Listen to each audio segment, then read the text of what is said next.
Well, good day, everybody, and welcome to a 2024 CX-90.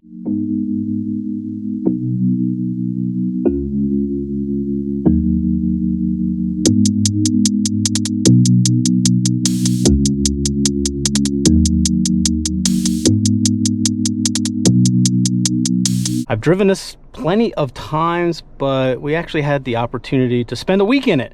Take it on road trips, do all kinds of errands, and well, I'll tell you right away, I'm a Mazda fan, so it's very easy for me to overlook some of this car's faults. But I've been fascinated with this car ever since it came out, or Mazda announced it.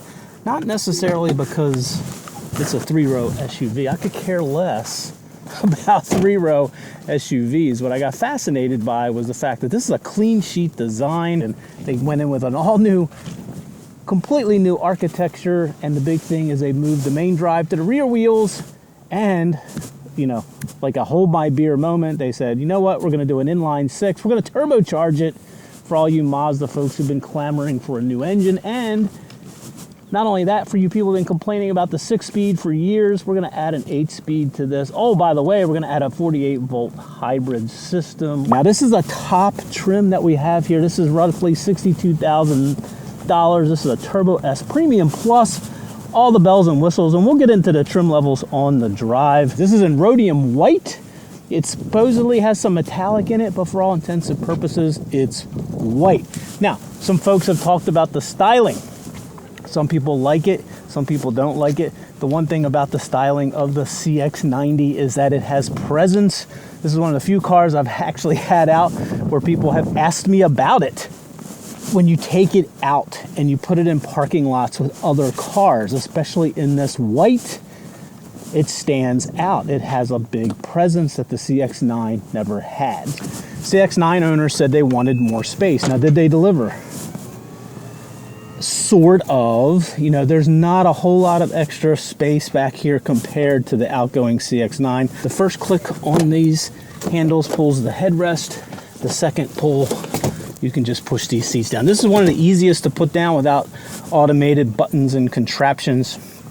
Also in the back here, we do have a 150 watt, 120 volt AC outlet. You also have a 12 volt back here. Good lighting, good hooks. Mazda has given you a spare under here, not external. So it does take up some of the room inside. While we're back here though, Mazda has added rear air vents in all trim levels, couple cup holders, and depending on trim level, you get USB-Cs for your third row passengers. And if you want to go for all of the seats down, you just pop them here, pop them here. And as you can see, I got really good storage. Is this like a Pilot or like a Telluride? No, but to Mazda's credit, as we get into this car a little bit more, they're not trying to be a Telluride or a Pilot or even the new Grand Highlander. And if I want to access the back, I pull here, put that up. There's kind of your opening. Again, it's on the small side compared to the Class. And then once I get back here, which everybody does, see everybody climb back in these things, it's actually a pretty good space. I'm not real tall, so there's plenty of room for me back here. But you know, people aren't buying the CX-90 because they're always throwing, you know, 2 adults and 4 kids. They need to get a minivan for that. So even some of the other SUVs, I would tell you, the 3 rows, you know, hardly of any of them do a good job of carrying people. And one of the hallmarks of the new CX-90 is just how wide these doors open. I have a tripod down here, but I still have plenty of room. These seats up front are in decent position. Rear air vents control 2 USB-Cs. Again, this is going to vary based on trim level.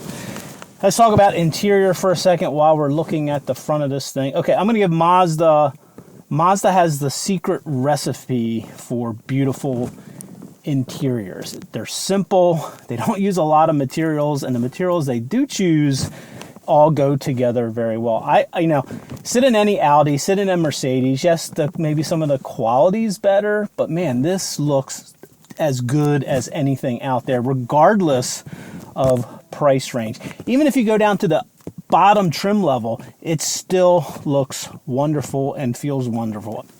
Regardless of trim level though, let's give Mazda a big applause because they got rid of all the piano black.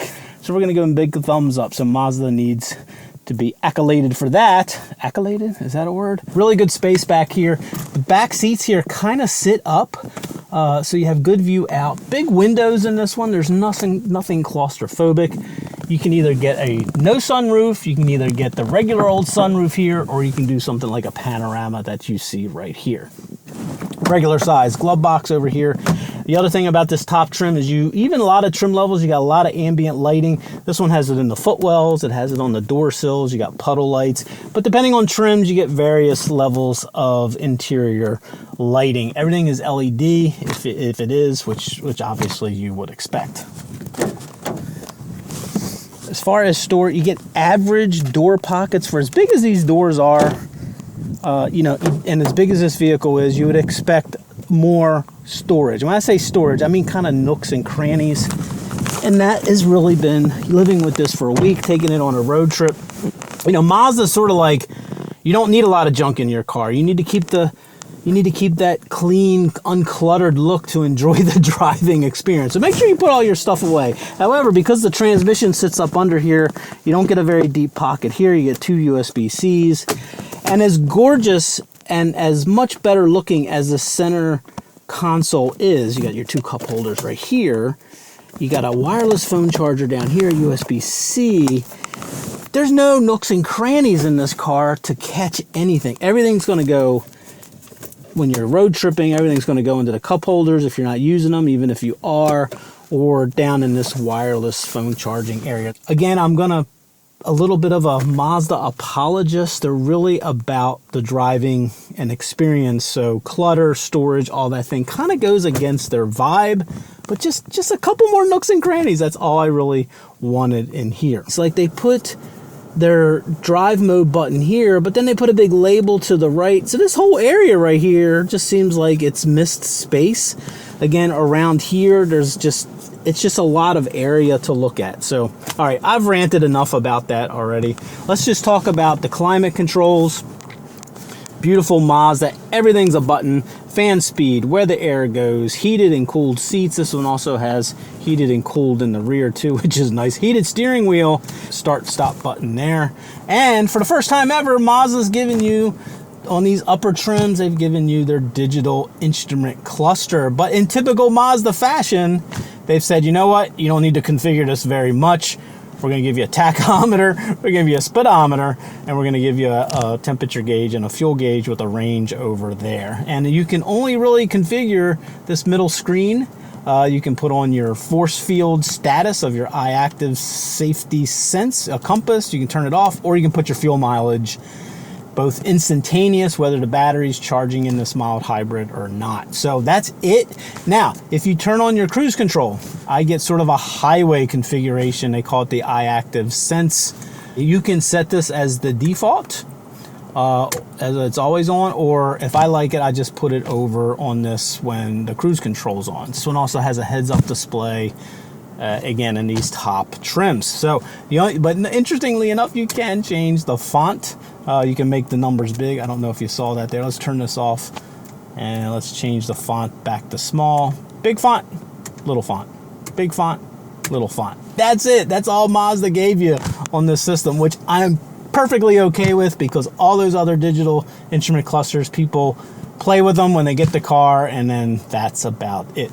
All the normal stuff on Mazda steering wheels, excellent, excellent, excellent. This is what Mazda does really well, is just really good presses of the button everywhere. You have the Mazda Connect system here with this command dial. I have a tutorial on how to use this system. This is in all the latest Mazdas. Your parking brake there, your auto hold when you're in traffic. So check out that link there if you want to see how to use this system. It's all the same. However, they have added touch to this screen when you're using Apple CarPlay or Android Auto. It's a little far away to touch. For me, I still, even though I could touch this, I still use the wheel this week. But every once in a while, it's nice to be able to touch. You have your hill descent control. We have a very good all-wheel drive system here. Check out the Fast Lane car. They've done their four-wheel slip test on this. It did very, very well. But you have a hill descent. You also have an off-road mode, which makes the brake torque vectoring very, very aggressive. You also have a bunch of cameras on these higher trim levels that you can adjust forward and back. These are incredibly useful. Once you have these things, they're very useful for a big vehicle like this. And then again, this one gets the panorama roof, but that's all the opening you're gonna get. So don't expect a big opening there. Yeah, visibility is actually pretty good for a big 3-row SUV. Very spacious feeling in here, very airy. You know, if you go back to the CX-9, a little claustrophobic, but this one is just really spacious. But this is pretty wide, so you still have a kind of a constrained footbox on this. Hood struts, as you would expect. Instead of a removable cover, you just pull these, and then Mazda gives you, and boy, do you feel the heat coming up. You just click that there. Now you can see your inline-six, and this thing sits way back behind the wheels for weight. You also get a couple other compartments. You get this compartment right here where your brake fluid is, and looks like your brake control module booster there. Mazda even put the battery far back. So here's your 12-volt battery. You know, I think this is primarily for accessories. So you got cylinder 1 here, cylinder 2 here, cylinder 3, and then 4, 5, and 6 are gonna be way back there. So there's been some talk out there about maintenance on this thing and accessing the rear of the engine where most of the belts are, most of the driving kind of things that move the valves and stuff like that. So, you know, I don't know. I'll take a look at the manual as far as spark plug replacement, but getting those last 3 plugs is probably going to take, you're going to have to take the top of the cowl out there around the windshield. Airbox here, turbocharger sits on the back. Behind this is where you get your 8-speed, brand new 8-speed transmission, wet clutch, no torque converter, and you get a electric motor that sits in between. Here you check your oil right here. This is kind of a little inconvenient, so Mazda has given you a way to check it on the internal display. And again, this has some insulation on it to help with noise. And we will lock this down. There we go. All right, let's shut this and go for a drive. All right, a couple quick things as we start our drive here in the CX-90, and that's a big thank you to all of our subscribers. If you're back here, really appreciate that. Thank you. And if you're new here, thanks for clicking on play today. Really do appreciate that also. Okay, let's do an uphill dig. Not gonna do sport mode or anything, not gonna even floor it.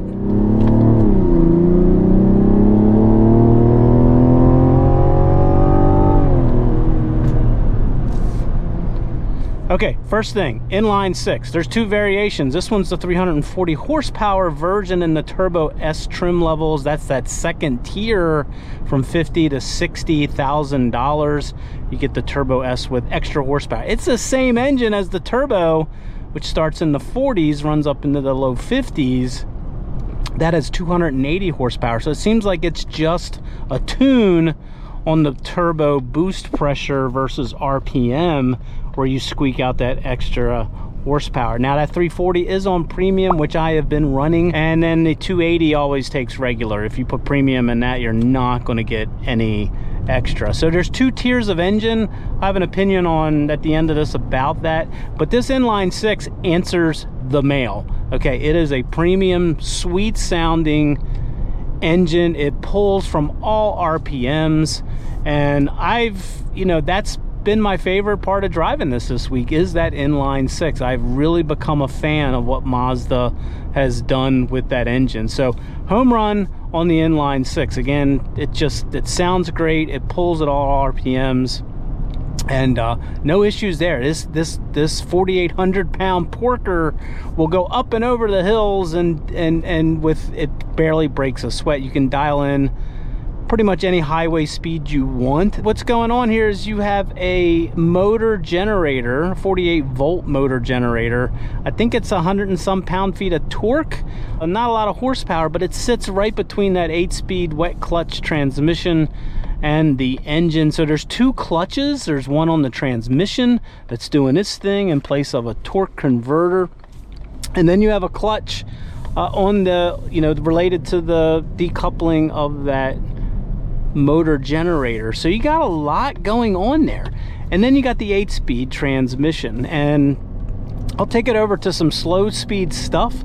But just driving around like this thing drives great. Transmissions aren't like popping off, you know, ZF kind of, you know, or dual clutch kind of gear changes. You know, they mechanically happen pretty fast and sometimes even a little abrupt.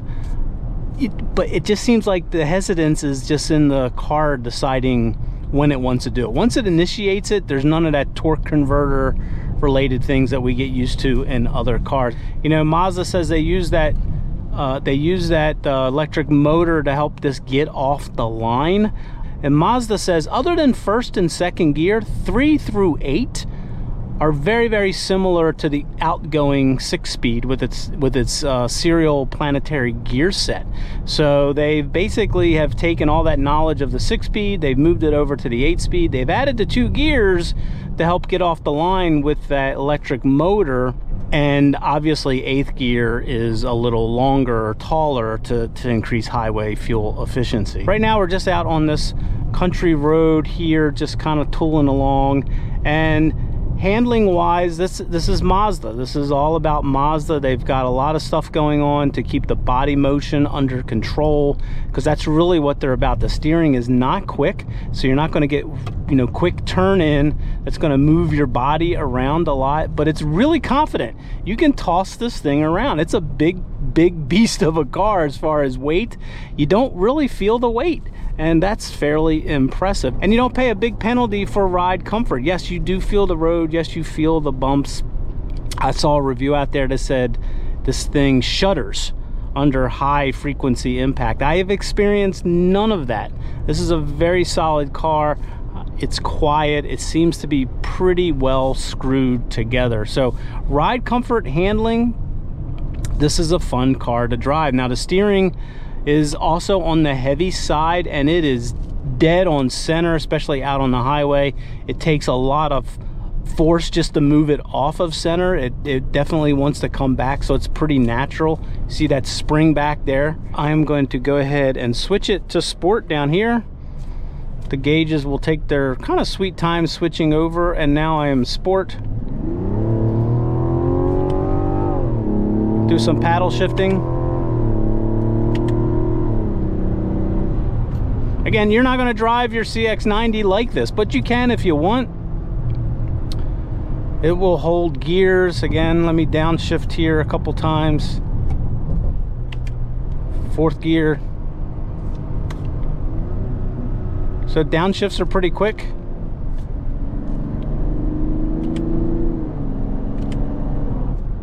I'm gonna go take it back out of sport now. Normal mode.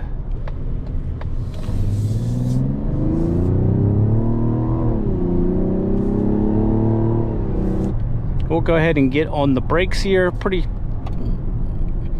Now this is one area that I've really enjoyed about the CX-90, and that is the braking feel. This thing gets hauled down in a hurry, much like its predecessor, the CX-9, but the feel of the brake pedal, there's nothing artificial about it. So the brakes are very, very natural, very firm, nice tight bite at the top. So all that combined just makes a drive on a road like this very, very pleasurable. Again, this drive's really, really small, but let's go ahead and get it out over on the highway. We do have a bunch of other videos on this CX-90. They may be out already. If not, definitely keep an eye out for them. But I did take it out on a 112 mile round trip just to measure the fuel economy and overall highway comfort. We also took this on a long road trip down Skyline Drive, really scenic highway. So those videos should be out there. If they're not, keep an eye out for them soon. So out here on the highway, this is where that 8-speed really comes into its own. As you can see, I'm way down there as far as RPMs. I'm probably a little over 1800 at 70 miles per hour. So really, really comfortable cruiser. I'm gonna say I'm gonna say quietness in here. It's as expected for this price point. You know, it's all day quiet. Seat comfort, the backs of these things are really good. You got super lumbar. The bottoms, I would say, are a little on the hard side, but again, traveled 5 or 6 hours in this one day, and I didn't get squirrely, whether I was in the passenger seat or over here. I wasn't kind of shimmying around, so all in all, pretty comfortable. Now, the big thing they added, at least in this higher trim level, is I can hit this button here, and now I can steer, and it works pretty good. It's better. It's not as good as some systems out there. It'll generally go down the middle of the road pretty well. It'll eventually yell at me here to put my hand there. It goes yellow, put my hand on the wheel. But you can see the green. That means it sees the edge of the road. Now, what I do like about it is that even though I'm holding the wheel, it's very natural. It's not constantly tugging back and forth. So it's really hard to tell that it's running. Some cars, they just tug on you constantly, like Toyota, even the Hyundais. I have to turn this thing off because I cannot stand driving when this thing is also trying to steer us also. But this, given again, this steering is so solid on center that it's very natural, even with this lane centering feature on. Now, one of the little quibbles I have with this thing, if I want to turn that off, watch. I just turned cruise control off. I didn't want to turn cruise control off. I just wanted to turn the steering control off. So I don't know if that's something, user error on my part. Okay, let's talk about slow speed stuff, coming down to a stop, because this is where you start noticing this transmission. And, you know, I'm not sure if it's so much the transmission, but I think it's the combination of that first and second gear and those clutch packs trying to figure out who's doing what. And I do think Mazda can, you know, right there, a little bit of a jerk right there. I do think Mazda can do something with their software as they get they get miles on this system from real world users. You know, but they are going to be limited by the mechanical setup of this. At some point, the software can only do so much. So that's going on. Plus you have iStop. Now, iStop is not just a system that turns the engine off when the car is stopped. As you can see, it just turned off because I do not have my foot on the accelerator. Now it's come back on. But when that is off, the battery, the blue, this little gauge will go into the blue, which means I'm charging up my hybrid battery, or my mild hybrid, my small battery. I'm charging that up. So I think the iStop is key, because it does more than just, you know, when you're stopped. I think it's key to one of the really good surprises this week in this, and that is fuel economy. We've been, you know, we took a trip, long trip, 29 miles per gallon in this big, very good performance, excellent engine pull, you know, lots of power, 29 miles per gallon out on the highway, not even trying really, you know, not trying to keep the speed down, just driving it hard. 29 mpgs, that's measured. Again, there should be a video out on that. Just tooling around, doing what we're doing right here, running to the store, running back between 26 and 27. The last tank I filled up was 27, and that was probably a rough mix of highway, you know, doing this stuff that we're doing right here. So as I'm just tooling around here, let me just put it, there's second, there's first. First is so low, but what it kind of feels like sometimes, it actually feels like a real manual. You know, when you drive a manual and you put it in first, you kind of get that lurching a little bit.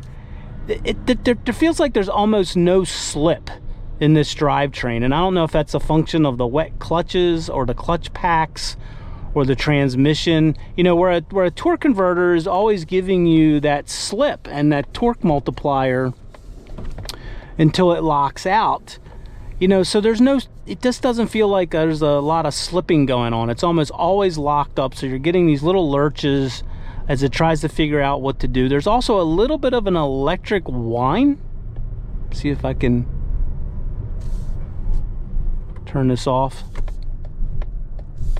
Yeah, it's real subtle. It's there.